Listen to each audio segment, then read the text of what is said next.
प्रिय बालक जी, स्वागत है आप सभी के गुरुकुल आश्रम के इस प्यारे से यूट्यूब चैनल पर। आप हैं मेरे प्यारे से बच्चे, क्लास 10th के बिहार बोर्ड से हैं, संस्कृत चैप्टर पढ़ने आए हैं, चैप्टर नंबर 11 पढ़ने वाले हैं आप।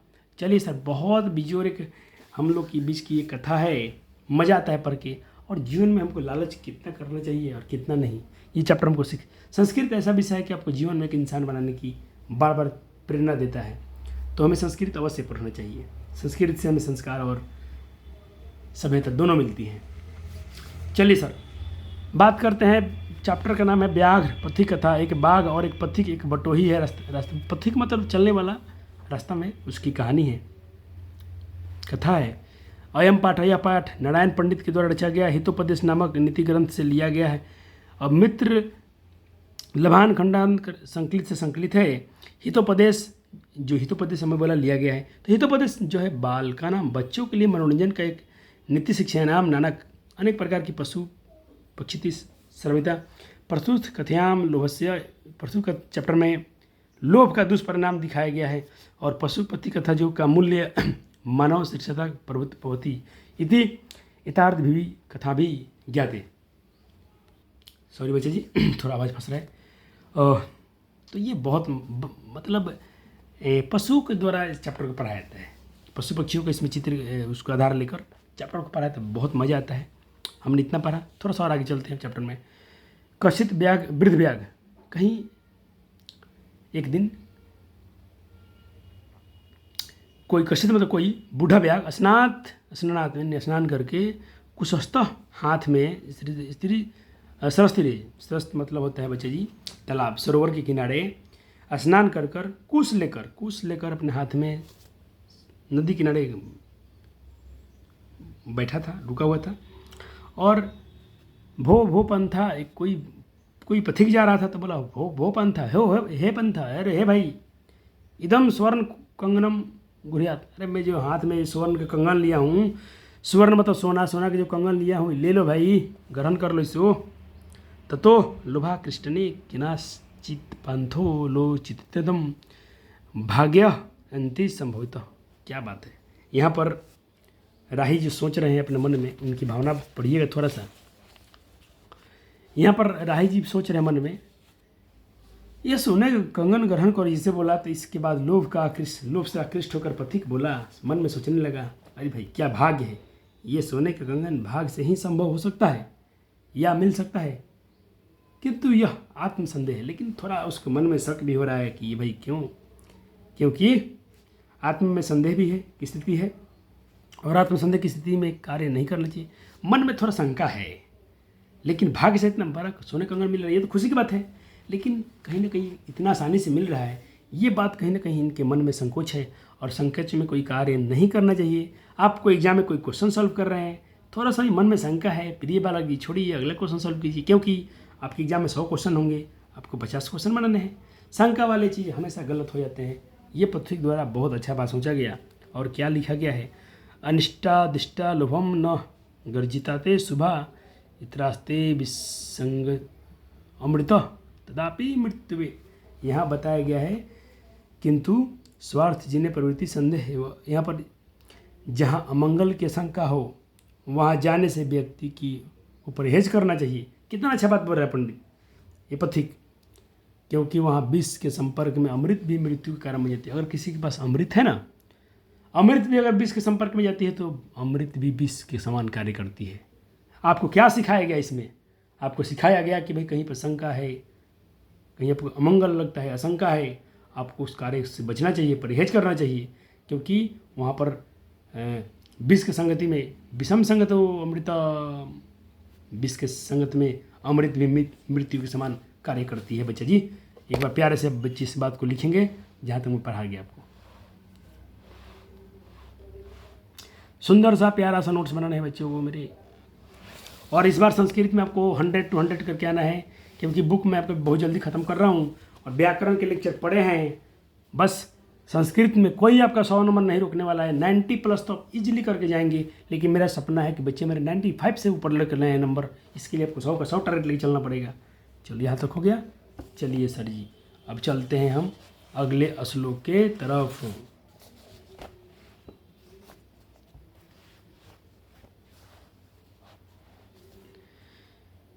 किंतु स्वार्थ जने प्रवृत्ति संदेह, वही बात पर चाहे में बचना चाहिए।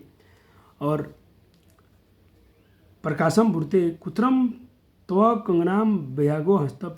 अब बाघ फिर भी इतना शक होने के बाद भी बोला, बटोही बोला, भाई लेकिन हर जगह धन की प्राप्ति की इच्छा करना अच्छा नहीं होता है, इसलिए तब तक इस पर विचार कर लेता हूँ। कुछ मन में सोचा और सुनकर कहा, कहाँ है तुम्हारा कंगन? किंतु सर्वत्र सभी जगह धन का अर्जन करना अच्छा नहीं होता है। संदेह हो किया और सोचा और फिर पूछा, कुत्र तवा कंगना, तुम्हारा कंगन क्या है भैया? देखा तो भगवा। तो बाघ हाथ रख दे, देख हाथ में, हाँ देखो, देखा ए पतोही भाई, देखा हाथों में रखे, देखो हाथ में रखे हैं, ये है, सुनो, ले लो भाई। अब देखो, अभी सवाल उठा यहाँ पर, कथम, अभी बोला कथम मारते तो वही विश्वास है। अरे तुम तो भाई हिंसा वाले पशु हो, तुम पर विश्वास काहे करें? कौन बोला? पथिक बोल रहा है। भाई तुम तो मारने वाले हो, हिंसक हो, तुम पर विश्वास हम क्यों करें? तुम पर विश्वास कैसे किया जाए? तो अब देखो पति बाघ क्या बोल रहा है। बाघ का जवाब सुनो, व्याघ्र उच्छ्वास सुनो, हे पंथ, हे बटोही सुनिए, हे पथिक सुनो,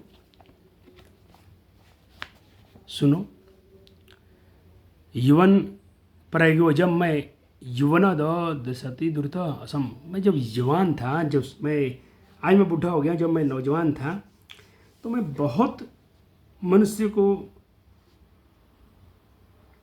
और मैं पर बहुत दुराचारी था, मैं बहुत सारे गाय मनुष्य को मार के खाया हूँ, जिससे मेरे पुत्र पत्नी की, जिससे क्या हुआ, अनेक गोसुमसु बनते पुत्र, इसलिए मेरे पुत्र और मेरे पुत्र मर गया, मेरी पत्नी मर गई, दर्शा वंशहीन, मैं वंशहीन हो गया हूँ। ततः कि किसी धार्मिक ने मुझे कहा है, दान धर्मिक चरतु भगवान, तुम दान करो, तुम धर्म करो। कि धर्मात्मा ने मुझे बताया, आदेश दिया कि धार्मादि करें, उनके उपदेश में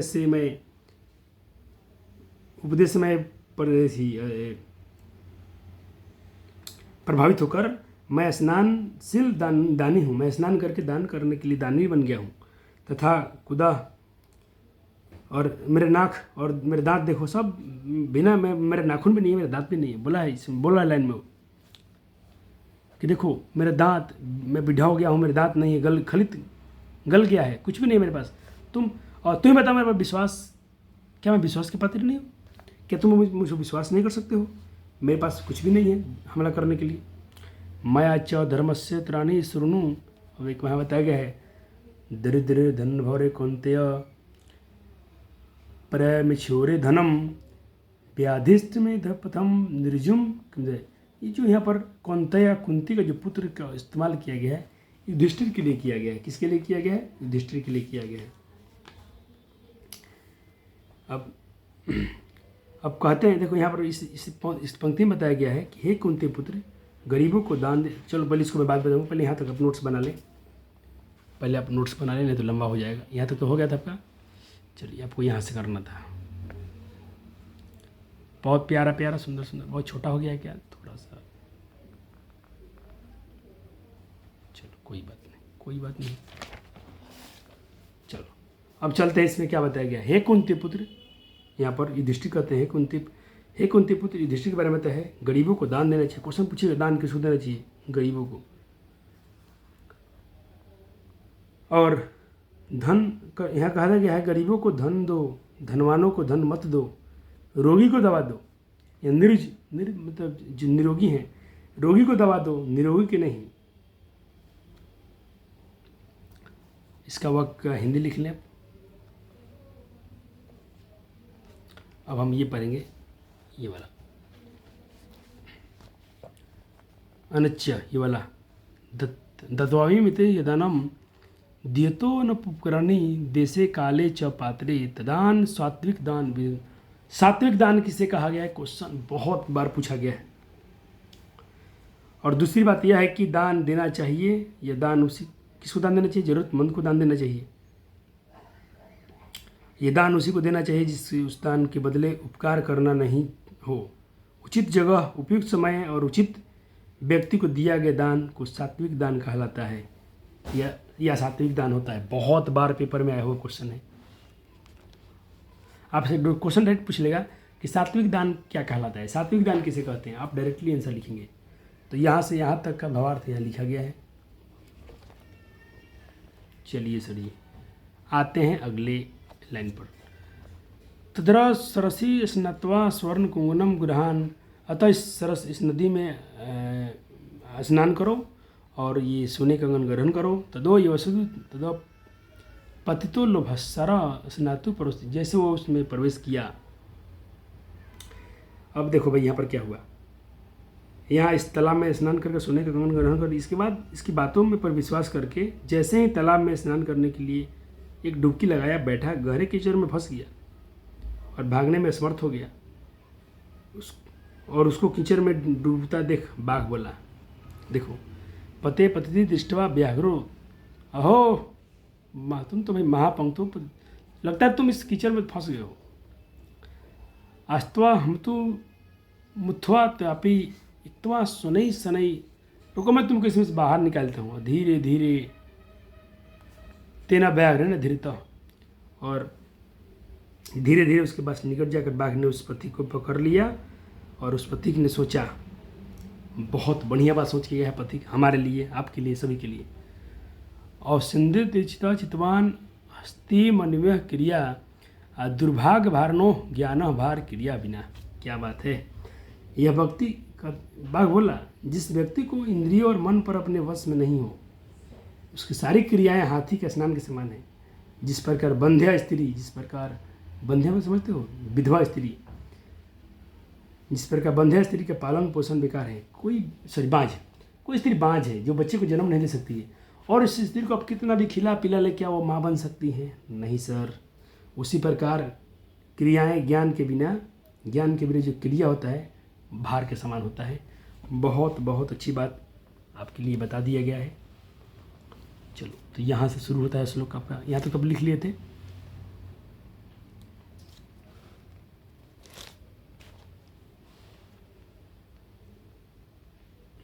और एक बार आखिरी, इति चिंत्योसी व्याघ्रेण व्यापदिति खदित्वा, बाप के द्वारा मारा गया, खाया गया। अतः उच्यते कंगनस्य तु लोभने मग्न पंके सदुस्त्रे वृद्ध व्याघ्रेण संप्राप्त पथिक समृत्यु यथा। यहाँ बताया गया है, ऐसा सोचता हुआ पथिक बाघ से पकड़ा गया और उसके द्वारा खा गया। इसलिए कहा जाता है कि जिस प्रकार कंगन के लोभ में पथिक कीचड़ में फंस गया तथा बूढ़े बाघ द्वारा पकड़कर मार दिया गया। आपको लोभ नहीं करना चाहिए, आपको कभी गलत कर्म नहीं करना चाहिए, यहाँ शंका में काम नहीं करना चाहिए। और इस तरह आपके सारे शब्दार्थ, इसके शब्दार्थ से बहुत क्वेश्चन पेपर में आए हुए हैं।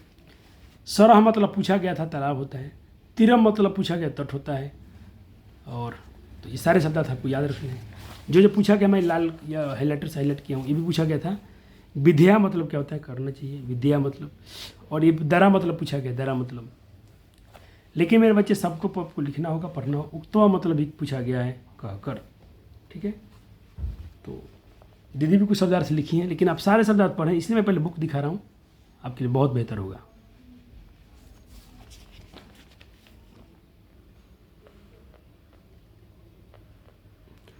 चलो संधि में आते हैं। व्याकरण संधि करो। ये वाला संधि कई बार पूछा गया। कश्चित का संधि विचित करते, क हजर चित कश्चित। अच्छा मैं आपसे पूछे, निहजर जल निर्जल, सरहजर तीर सरस तीरे।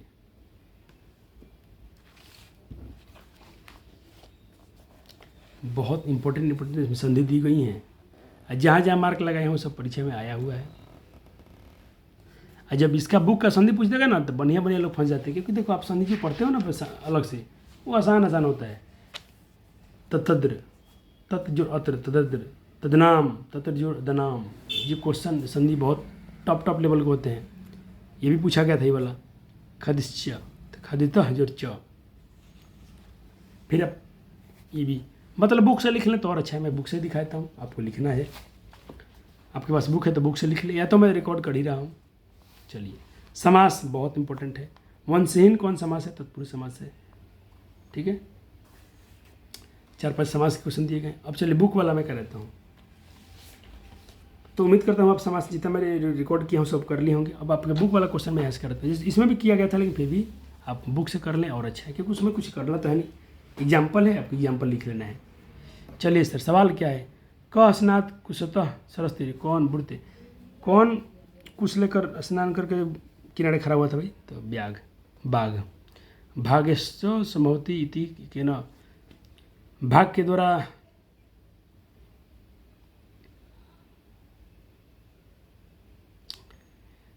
लक्ष्मी मिलती है, किसके द्वारा सोचा गया? तो पथिक के द्वारा, पंथेना ने पथिक के द्वारा।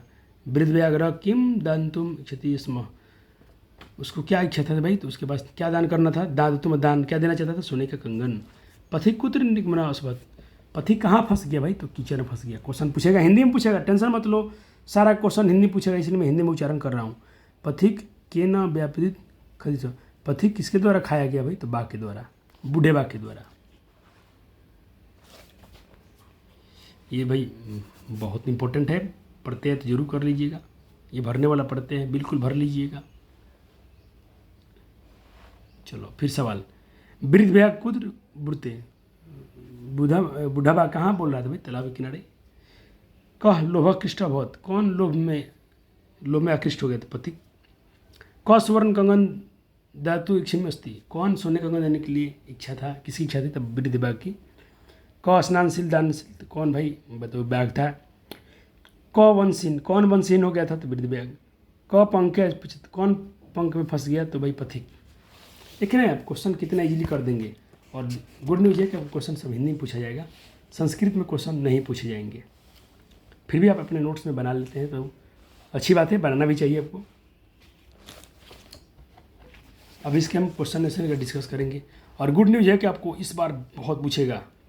आपका जो मंथली एग्जाम होगा ना अक्टूबर में, पथिक वाला क्वेश्चन से लिख के ले लो, बहुत सारे क्वेश्चन आएंगे और मेरे बच्चे सारे क्वेश्चन कर जाएंगे, इस बात की गारंटी है। चलिए, दान किसको देना चाहिए भाई? दान उसी को देना चाहिए जो दान के बदले उपकार नहीं करना पड़े। आगे लाइन सर। हाँ सर एक लाइन में सर। हाँ, जो सात्विक दान किसे कहा गया है? VVI, very very important, paper में आता है और पेपर में आए हुए सारे क्वेश्चन है। सोने के कंगन देखकर पथिक ने क्या सोचा? अभी आपने कहानी पढ़ा था, इजी आप अपने से भी लिख सकते हैं। अनिष्ट से इष्ट की परिणाम क्या होता है, या अनिष्ट से इष्ट की प्राप्ति का परिणाम कैसे बुरा होता है? लिखिए, पढ़ाया गया, अभी जस्ट अपर है। ज्ञान भार क्रिया बिना यह उक्ति व्यापति कथा पर कैसे चरितार्थ होती है? तो उसमें बताया गया जिसको अपने इंद्रियों पर भाई वश में नहीं है, उसका हाल तो वही है जैसे एक बंध्या को, बांझ को पालन पोषण करो, और जो एक हाथी का स्नान होता है उसके समान। धन और दवा किसे देना चाहिए? धन गरीबों को देना चाहिए, दवा रोगी को देना चाहिए। बाघ ने स्वयं को अहिंसक सिद्ध करने के लिए क्या क्या तर्क दिया? बहुत बढ़िया बढ़िया तर्क दिया। नाखून गल गया, ये हो गया है, वंशहीन हो गया हूँ। व्याघ्रपति कथा के आधार पर आप बताएं कि दान किसको देना चाहिए? दान किसे देना चाहिए बताइए? सात्विक दान किसे कहा गया है? पाठ के आधार बताइए। ये क्वेश्चन घुमा के पूछा गया, वही को लिखना है आपको। दान किसे देना चाहिए? दूल्हा ने बता सकते हैं। और व्याघ्रपति कथा से क्या शिक्षा मिलती है? ये क्वेश्चन आपके लिए है, ठीक है। और मैं सुनिए एक बात बता रहा हूँ, ये चैप्टर मेरा पूरा कंप्लीट नहीं है क्वेश्चन आंसर को लेके, तो आप एक पेज छोड़िए। देखिए मैं छोड़ा हूँ एक पेज, ये पेज छोड़ा है ना, आप भी एक पेज छोड़िएगा, क्योंकि मैं अगले वीडियो में आऊँगा तो इस चैप्टर के कुछ चैप्टर क्वेश्चन और बढ़ेंगे, ठीक है। आते हैं इसके हमसे कुछ अभ्यास कर लिया जाए। व्याघ्रपति कथा का रचनाकार कौन है? तो पहले ही बताया नारायण पंडित है। दान किसको देना चाहिए? तो दान गरीबों को देना चाहिए। डी अनुपकारी को, अच्छा गरीबों को तो भाई दान देना चाहिए, धनी को नहीं, उपकारी को, अनुपकारी को। क्या बात है, चलो ठीक है। दान किसको देना चाहिए? अनुपकारी को। और धन किसको देना चाहिए? धन गरीब को देना चाहिए, ठीक है। चलो एक पेज छोड़ना है बच्चे जी पीछे, सब्जेक्टिव के लिए, याद है ना आपको? हाँ सर याद है। कब मिलेगा लेक्चर? सर बहुत जल्द, कल ही परसों डालेंगे, तो आप उसके क्वेश्चन कुछ मैं बढ़ा के लाऊंगा, आप टेंशन मत लो। फिलहाल आप इस सारे क्वेश्चन का प्रैक्टिस करके देखें, मजा आएगा, इस बात की गारंटी है मेरी। अनिष्ट के माध्यम से इष्ट के फल कैसा होता है बच्चा जी? अशुभ होता है। कथम मारते तो ही विश्वास, तुम हिंसक हो, तुम पर विश्वास कैसे करिए? बात कौन सोचा था? पथिक सोचा। बहुत बहुत बढ़िया, क्या बच्चे पढ़े, मजा आ गया। व्याघ्रपति कथा में कौन दान धार्मिक चरतु भगवान चौ, तो धार्मिक सी हुई इसका बाघ है। हितोपदेश कैसा ग्रंथ है, तो भाई बाल ग्रंथ कथा है। लोभ के दुष्परिणाम का वर्णन किस पाठ में है, इसी चैप्टर में है। हितोपदेश के रचनाकार कौन है, तो नारायण पंडित है। व्याघ्रपति कथा में किसका दुष्परिणाम है, तो काम का, क्रोध का, मोह का, लोभ का। किसने कर्ण से उसका कवच, ओहो ये क्वेश्चन इस चैप्टर का नहीं है, सॉरी बच्चे जी, 18 नंबर क्वेश्चन चैप्टर का नहीं था। एक पेज छोड़िएगा, कितना, एक पेज पूरा दोनों तरफ ऐसे ऐसे, इधर भी, तो बोले तो आगे पीछे ऐसा पेज आपको एक छोड़ना है। और हम आपसे बहुत जल्दी मिलते हैं कर्ण से दान वीरता चैप्टर में। तब तक क्या होगा, उसी चैप्टर में जो इस चैप्टर के कुछ ऑब्जेक्टिव छोड़ा रहा था, छूट गया, हमें छूटा क्या है, थोड़ा मुझे चेक करना पेपर आपके स्कूल का 2-3 मतलब 10-15 क्वेश्चन आ सकते हैं ऑब्जेक्टिव में, और 2-3 क्वेश्चन आपका सब्जेक्टिव में आ सकता है। तो ये चैप्टर का समय फिनिश है, चैप्टर फिनिश है, एकदम खलास है, कंप्लीट है। वीडियो कैसा लगा जरूर बताइएगा, लाइक और शेयर जरूर कर देना। धन्यवाद। आपका दिन बहुत शुभ रहे। थैंक यू बच्चा जी।